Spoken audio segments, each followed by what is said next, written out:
Neil Armstrong from Tribepad. Yes, really. I'm hoping this presentation goes better than my last IHR event, which was in London. It was the Equality, Diversity and Inclusion Conference. So I bent down like this to put my glass on the floor and ripped my jeans right from there all the way to there, and had the rest of the day with a jumper tied around my waist so that nobody could see my pants. So hopefully that's not going to happen today. Anyway, moving on from that. So it feels like, certainly from the roundtable sessions this morning, there is more pressure in talent acquisition than there's ever been before. It's always been a tough job, but it feels like on the back of the pandemic, companies have reduced headcount, there's more pressure to do more with less. It's a candidate short market. We've seen from Reed how challenging things are there. Advertising costs are escalating. Basically, it's harder than ever to be a TA leader. So we've got some research that we've just done very, very recently in terms of what that state of the sector is in recruitment, and some of the key challenges that we think you're facing. And the reason we've done that is to see if we can help with some of those solutions to those problems. So we interviewed about 500 UK-based recruiters, and we asked them about candidate quality, performance measurements, how TA is viewed in the organisation. I think we came in with the assumption that certainly the feedback we get from events like these is often recruitment can sometimes be viewed as reactive, as a cost centre rather than a profit centre. And when leaders want to cut budget, recruitment is first in line, marketing second in line. I've seen various things on LinkedIn over the last few days where we're starting to see redundancies in talent acquisition again. So what can we do to get a more strategic engagement with the leadership in the business? So quick show of hands. Now obviously it's very nice being in a room like this with fantastic pastries and coffees. But in terms of stress, I'll give you three options. Who's feeling or feels their teams are very stressed, a bit stressed, or not very stressed? So we'll start with not very stressed. Anybody feeling not very stressed? Excellent, well done, sir. What can we learn from you? Who's feeling a little bit stressed? Okay, yeah, right. Who's feeling very stressed? Okay, quite a lot. And we'll show you a bit of research later on that suggests that recruiters are feeling more stressed than colleagues outside of recruitment as well, which is a bit of a worry. It's quite difficult with this curtain here, I can't see the screen. Anyway, we asked recruiters how they're feeling. 72% of people are a bit stressed, very stressed, or extremely stressed. So 1 in 3 recruiters right now say they're struggling to cope. And really worryingly, 3% say they're at breaking point. So have a look around on your table. Have a think about your organisations. Have a look at yourself. Where are you on this chart? And how does that link to your performance? And how does that link to your well-being? Could it be the person next to you? Okay, we'll come back to the research in a second. Because we've sponsored it, I have to do a bit of a salesy thing. I'll whiz through this bit as quick as I possibly can, so bear with me. I'm also normally caffeine-free, and I've made the mistake of having 3 cups of coffee. So there is a risk I'm going to do this really fast. Okay, somebody time me. Right, Tribepad, we're a talent acquisition platform, applicant tracking system, CRM, onboarding, video interviewing. I think we're the best in the UK, but I would say that. IDC also says we are a major player globally, and we're a strategic challenger worldwide according to Fosway. Done. All right. Not really. If you want a job at more than 100 of the UK's best-known companies, you use Tribepad. Really delighted we've got some customers in the room. We've got Colas, we've got World Pharmacy. I've probably forgotten a couple already, but there are some customers in the room. If you want to apply for a job at Tesco, the BBC, Subway, candidates, hiring managers, recruiters use our platform. We are used by more than 25 million people worldwide, 16 different languages. I've just gone live with Greggs, who are rolling us out across the country. Partner ecosystem's really, really important to us. So what I mean by that partner ecosystem is we've got more than 80 different integrations to best-in-class solutions, whether that's recruitment marketing, job boards, candidate assessment, background checks, right-to-work checks, and of course HR and payroll integrations. Some of our partners here today. Finally, in terms of Tribepad, I always put up the slides with the logos you've all heard of, but actually most of our customers are much smaller organisations, 250 to 1,000 employees, and we've just launched a new product called Tribepad Grow, which is exactly aimed at those organisations who are growing from sort of small companies to being medium-sized companies. Sales spiel over, I promise. Okay, so back to the research. People are feeling stressed, and there's various different causes for this. And the causes are a mixture of internal and external factors, according to our research. So, not enough people in my team was the number one response. A lack of talent applying for the roles. I'm sure that came up on the roundtable sessions that you had just before this. Pressure to recruit the right people and tight deadlines. Now, most of those factors are actually internal factors around why do you need more people in the team? If we were running a factory, would we be investing in technology to make the factory more productive, or would we be employing more people? And if we haven't got the right number of people in the team to keep up with the demands of the business, why is that? Why is the leadership not recognising the challenges, the pressure, given how important that link between recruitment, staffing is to the top line and the bottom line? We had examples on the table I was on where stores are literally closing because they haven't got the right number of staff in the store. Healthcare shifts can't be fulfilled because we've got empty chairs. So why is the business not recognising that clear link between business performance and recruitment and staffing levels? And it's a really hard job, really, really tough. So how can we get better at showing that value to the rest of the business? We asked in the research about application quality, real interesting point that Reid brought up just earlier.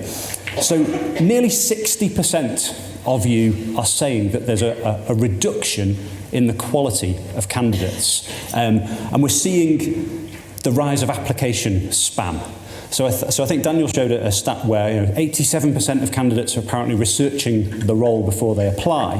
And I think I saw a question come up there of, actually that's not our experience. What we're seeing is candidates who fire off 20, 30 job applications in a day, and when you go back to them, they don't even know who you are, and they didn't even know they'd applied, because it's so easy to apply to lots of different jobs. So that's placing ever more pressure on recruiters when you're racing to find the right candidate who's possibly already juggling 2 or 3 different offers.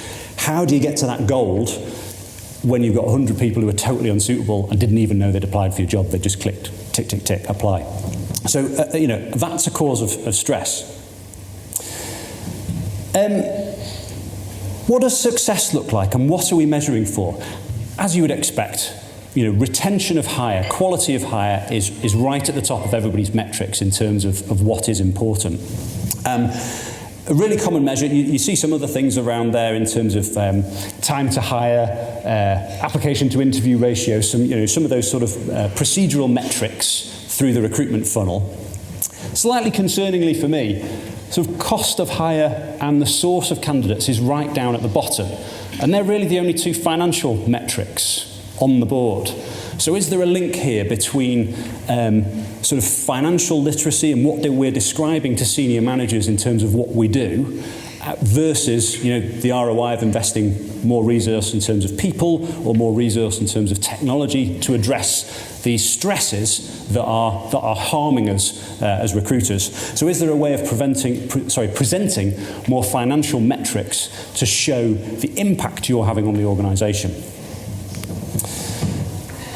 Ghosting of candidates. We launched our end ghosting report about this time last year, looking at the impact on candidates' mental health when they apply for a job and disappear into a black hole, and the negativity that causes for your brand in terms of the damage that can do.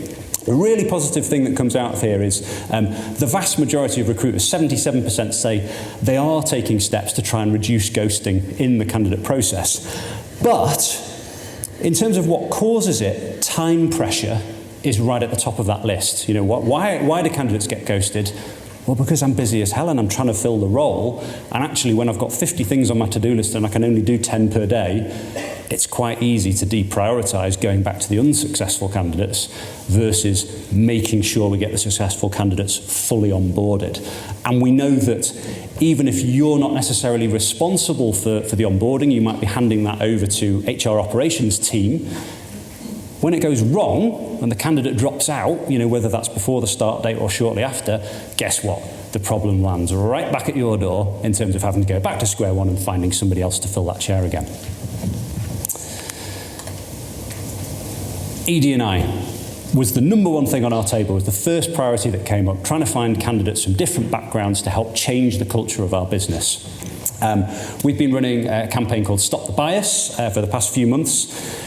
It's a top priority for all talent acquisition teams. I think, outside of the boardroom, arguably recruiters have more influence on the culture of a business than almost anybody else, because you're helping to influence who is getting hired, and that in turn, affects who gets promoted and how the culture changes over time. Really positive to see almost all recruiters investing in more structured interview processes, moving away from CVs, moving more towards skills-based assessments, which have been shown by loads of academic studies to be much better, much more effective and fairer ways to hire. A reasonable number of people looking at anonymous applications. We'll come back to that later on. Again, academics show that it's a really good way of screening out bias early in the process, particularly with hiring managers, less so in recruiters. But concerningly, while we're all collecting ED&I data, our surveys showed that only 44% of us are actually then using that ED&I data to drive change in the organisation. So again, on the round table we were on, there was this discussion about concern about being seen to be just ticking the boxes and just doing what we're supposed to do. Well, we need to collect that data, let's collect it and then just put it in a drawer in case anybody ever asks us for it. So I think there's more we can do to actually look at that data, look at the problems in our recruitment funnel, and try to make positive changes to what we're doing in the process. Finally, on the research, and I really think this slide in particular links back to stress levels and how we're feeling, like we showed at the very beginning, is how satisfied are we? How satisfied are you with your career as a TA professional? Well, the good news is, at least half of us say, yeah, I'm satisfied with my career, it's going really well, thanks very much. But obviously the flip side of that is 50% are less satisfied with the role. And does that link back to how busy we are, how stressed we are, perhaps how senior leadership views our strategic importance within the organisation versus the traders, the production teams, finance teams, sales, that sort of things. So how can we improve that? How can we improve that perception and therefore feel better about the roles that we're doing each day? One concern that does come out of this, the little green section, 11% of people who say that they're disappointed with their career. Women are twice as likely to say they're disappointed with their career than men. Don't have the answer to that, but I think it's a problem that needs unpacking and addressing. Okay, so that's sort of the research. What I'd like to do now is look at some of the, dive in a little bit more into the key causes and some of the strategic challenges that we think recruiters are facing at the moment. And that includes things like team well-being, increasing recruitment marketing costs, where to use AI and automation and where not to, and trying to make some real changes to the outcomes from our ED&I initiatives. So the first is around, your team and your well-being. Am I okay? We actually ran a workshop yesterday with an organisation called Wiser, who they were a psychologist background and they specialise in well-beings for HR teams in particular. One of the things that came up was around compassion fatigue, which we usually associate with first responders, nurses, policemen, firemen, army, things like that. The idea that you come across so much trauma in your day-to-day life that you become immune to it. And actually, we should probably recognise in HR and recruitment that particularly when it comes to mental health emergencies, actually you're quite likely to be on the front line of that in terms of being the first people to come across people in your organisation who are struggling. And loads of research has shown that stress and anxiety is still the number one cause of workplace absence. So that link between something that's not necessarily in your job description but something you're potentially doing every day and your teams are coming into touch with every day is something to be aware of, I think, in terms of how your team are able to perform ongoing in an engaged way. One of the other things is around clear metrics of when to trigger investment into talent acquisition. you'll quite often see in other, particularly operational parts of the business, there's really clearly understood link between we have this number of customers, we need this number of account managers because our ratio needs to be this. Or there's this amount of stock in the warehouse versus this rate of production, therefore this is the trigger point when we go and order some more steel or whatever. So have you got that understood within TA? What is the link between number of vacancies, rate of hiring, number of entity chairs, and the resource you need in your teams? How well understood is that in the finance department, for example? One of the things that we're seeing an increased trend for, and again came up on the round table earlier, is around decentralising recruitment. The idea of, because resources are so scarce, is trying to push some of the work out to hiring managers. That always needs a combination of technology, process, and people to make that happen. You know, it's very, very difficult for recruitment to put in a tool and go, here you go, hiring managers, you do it all. Just doesn't work. All the work's going to bounce right back to you really quickly. So there's always a hiring manager engagement job. There are always some departments who are resistant to change. There are some frequent hirers who perhaps you have a really great relationship with, who are desperate to do that work because they feel they can do it themselves faster for you, which would free up more time for you to have resource planning, hiring manager engagement sessions, and come back to those financial metrics that help you underpin and justify what you're doing. The next thing to touch on that we see our customers experiencing, particularly in the last 12 months, is the pretty dramatic escalation in recruitment advertising costs. So this is some data from Appcast where they report that cost per click has gone up 54% in a year. Cost per application has risen by about 43%. And as we saw from the research earlier, actually lots of people aren't really sure what their cost per application and cost per click is. So I'm sure we're all seeing the increase in advertising costs. What we're also seeing more of is boards asking recruitment leaders, what are you doing about social recruitment? Where, particularly in blue collar and early careers roles, what are you doing to bring in candidates who are passive, who aren't particularly looking, who aren't in the job board community? What's your strategy there? And I think the last sort of question, and I know your candidate idea here today, and they're probably the leaders in this space, is around recruitment marketing automation. And as a skill set, what level of skills do we have within our teams to be marketers as well as recruitment experts? Is that something that can be cross-pollinated? Does it need to be a relationship with the marketing team to bring in their expertise? Is it something to be outsourced to experts, or is it something that can be grown and developed within your recruitment teams? But one thing's for sure, we know there are more jobs than candidates. It's a more candidate-driven market, and therefore your ability to go out to those candidates proactively, build talent pools, pull them into your EVP is going to demand more marketing knowledge, more marketing skills from your recruitment teams. So what are you doing to enable that? Artificial intelligence. Good or evil? The AI tools failed to reduce recruitment bias study. This was on the BBC last week. A big study done by Cambridge University that showed all of these whizzy things that try to predict your personality are basically bogus, don't work, and on a good day are unfair. That's not what the tech vendors tell us. I'm a tech vendor. I'm supposed to stand here and tell you AI is magic. Come and buy my stuff.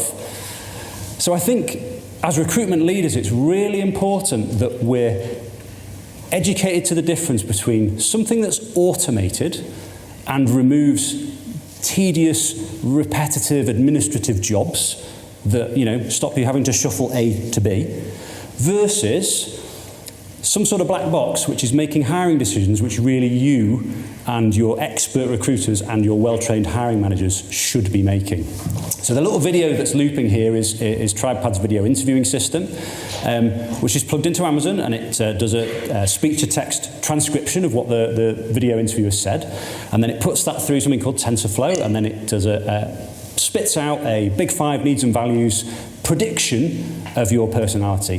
The little box in the top right-hand corner is also doing facial recognition to try to predict what the candidate's emotions are at that time.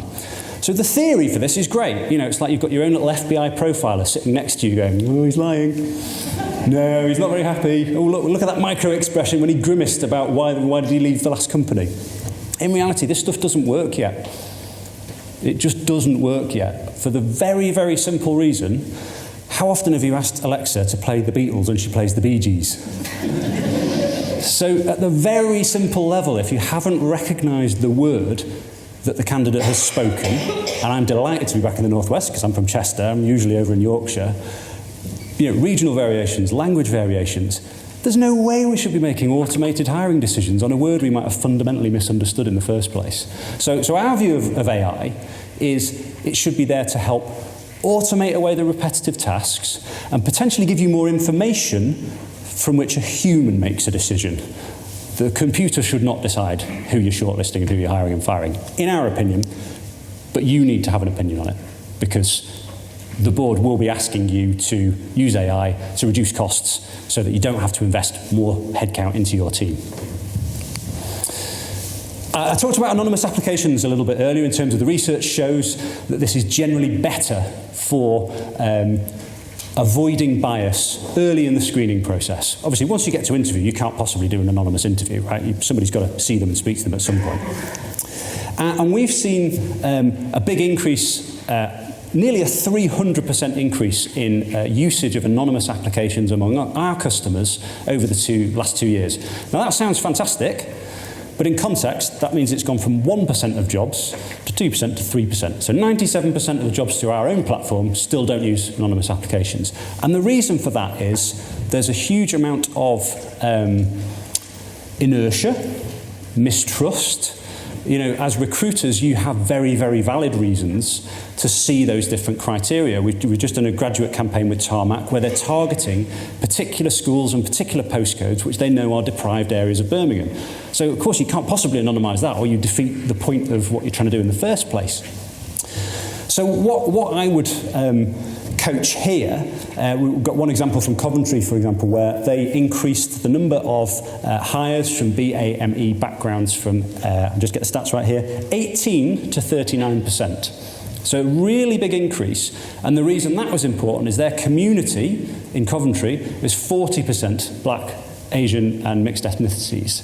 So their candidate base was representative, but their hires were not representing their community. And as a local government organisation, clearly you are literally there to serve your community. So it was really important for them. But it's too big a change for most hiring managers to go, yep, we'll anonymise everything. It's just too big, too much change at once. So we would recommend picking a couple of hiring managers, couple of roles, experimenting on a small scale, collecting the data and see what the outcome is. And that's the way to drive iterative change, rather than trying to make some massive wholesale change that hiring managers just resist from a big way. We've talked a couple of times about the link between the value of what you're doing and the recognition of that. And we think the key to stronger stakeholder relationships is around data literacy. Boring, but important.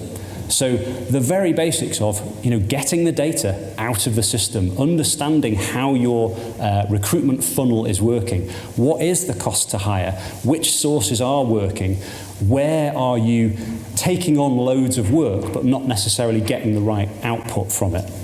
And in terms of driving that change management cycle of, there's a well-tested sort of model which is, you have a hypothesis, I think this thing is wrong or I think this thing can be better.